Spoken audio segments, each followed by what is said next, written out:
Eder. Mech. Pallister. Svolta cruciale nel caso di Liliana Resinovic, la donna triestina scomparsa il 14 dicembre 2021 e ritrovata cadavere 3 settimane più tardi, il 5 gennaio 2022. In un boschetto dell'ex ospedale psichiatrico di San Giovanni a Trieste. Il corpo della 63enne era stato rinvenuto in condizioni inquietanti, avvolto in 2 sacchi neri e legato con un cordino. Dopo oltre 2 anni di indagini, analisi tecniche e contraddizioni, la Procura di Trieste ha iscritto formalmente nel registro degli indagati il marito, Sebastiano Visintin, con l'ipotesi di omicidio volontario. Alla base del provvedimento ci sono nuovi elementi emersi dalle recenti analisi tecniche disposte dagli inquirenti.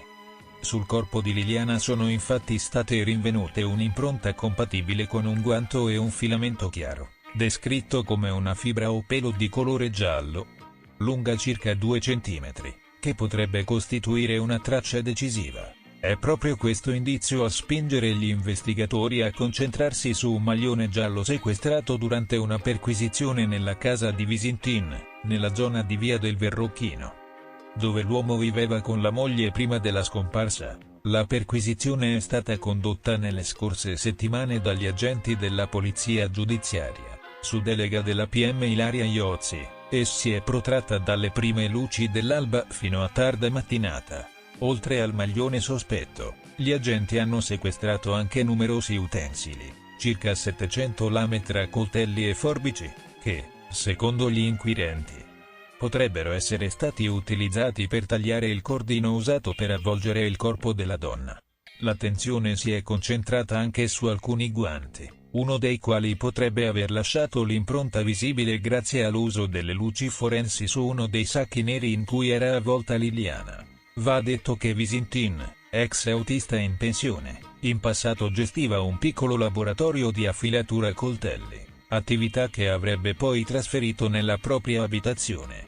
Questo, secondo la sua difesa, spiegherebbe la presenza di un numero tanto elevato di strumenti da taglio, che potrebbero appartenere anche a terzi, ovvero ai clienti del laboratorio. Un dettaglio che però non basta, da solo, a dissipare i dubbi crescenti degli inquirenti. A rendere ancora più complesso il quadro è il rinvenimento di almeno 15 tracapelli e peli, attualmente sottoposti ad analisi comparative. Alcuni di questi potrebbero appartenere alla vittima, ma altri, secondo quanto trapelato, sarebbero meritevoli di approfondimenti nell'ottica della ricerca di terze persone coinvolte. C'è poi una bottiglietta trovata accanto al cadavere, oggetto anch'esso di esame in corso. Tutti elementi che spingono la procura a non escludere completamente nemmeno l'eventuale coinvolgimento di altri soggetti nella morte della donna. Nel frattempo, la difesa dei familiari di Liliana segue con attenzione ogni sviluppo. L'avvocata Federica Obizzi, legale di Veronica, la nipote della vittima, tra le prime ad aver sollevato dubbi sulla versione fornita dal marito, ha dichiarato che, dopo il deposito della consulenza medico-legale, non sono stati notificati nuovi atti ripetibili, ovvero esami che prevedano la partecipazione o la presenza degli indagati e delle parti offese. Anche questo aspetto fa capire che, al momento, il procedimento investigativo è ancora in una fase tecnica, con l'acquisizione di dati fondamentali per stabilire la verità. A dare ulteriore peso all'ipotesi dell'omicidio passionale è la testimonianza di Claudio Sterpena, l'amico e confidente con cui Liliana stava pianificando una nuova vita. I due, stando a quanto riferito dall'uomo, erano pronti a iniziare una convivenza e Liliana avrebbe dovuto lasciare la casa coniugale nei giorni successivi alla sua scomparsa. Il marito sapeva tutto di noi, ha dichiarato Sterpina ai media. Liliana è stata eliminata perché voleva andarsene, un movente forte, che potrebbe spiegare il gesto se commesso in un contesto di gelosia e possesso. Il giudice per le indagini preliminari di Trieste, Luigi Dainotti, attende adesso l'esito degli esami comparativi tra le tracce rinvenute sul corpo e gli oggetti sequestrati in casa Visintin. Solo al termine delle nuove perizie sarà possibile comprendere se il quadro accusatorio potrà reggere in sede giudiziaria. Le domande ancora senza risposta sono molte. Chi ha legato Liliana con quei sacchi? Chi ha portato il suo corpo nel bosco? E perché è stata lasciata lì? in quel luogo apparentemente isolato ma non lontano dalla sua abitazione. Quel che è certo, a oltre 2 anni dalla scomparsa, è che il mistero attorno alla morte di Liliana Resinovic è tutt'altro che risolto, ma, per la prima volta, le indagini sembrano seguire una direzione ben precisa. Svolta nell'omicidio di Davide Carbisiero, il 19enne di Succivo ucciso nella mattinata del 13 aprile all'interno della sala Slot Royal Beautiful di Cesa, in provincia di Caserta, nella tarda serata di domenica, la Procura per i minorenni di Napoli ha emesso un decreto di fermo nei confronti di un ragazzo minorenne, ritenuto gravemente indiziato dell'omicidio. Il provvedimento è scattato dopo un'intensa giornata di indagini condotte dai carabinieri del gruppo di Aversa, che sin dalle prime ore successive al ritrovamento del corpo hanno lavorato a stretto contatto con la magistratura minorile per raccogliere elementi utili a identificare l'autore del delitto. Il minore fermato è stato trasferito presso il centro di giustizia minorile di Napoli, dove resterà in attesa dell'udienza di convalida del fermo. Secondo quanto trapelato finora dalle fonti investigative, l'omicidio si sarebbe consumato con una modalità tanto brutale quanto precisa.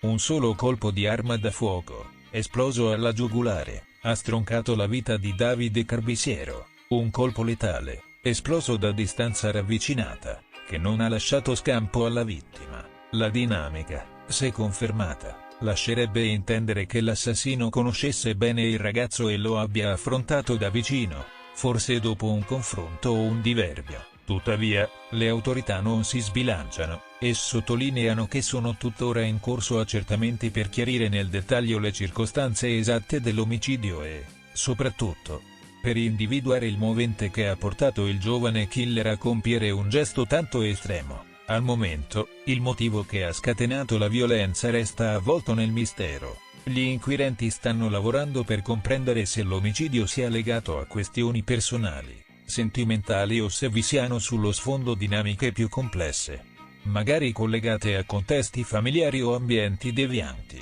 L'età dei protagonisti, vittima e presunto omicida, aggiunge un elemento di inquietudine e drammaticità a una vicenda che ha sconvolto l'intera comunità locale. L'attività investigativa prosegue a ritmo serrato. Sono al vaglio le immagini delle telecamere di sorveglianza presenti nella zona e all'interno della sala slot.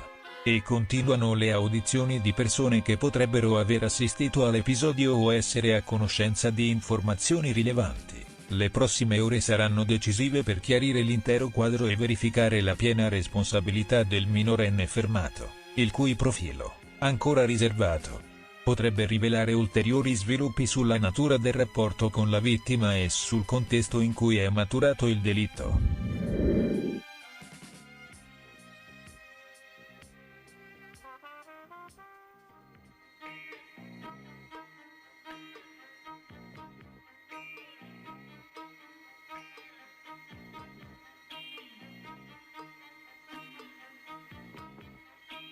Saluta.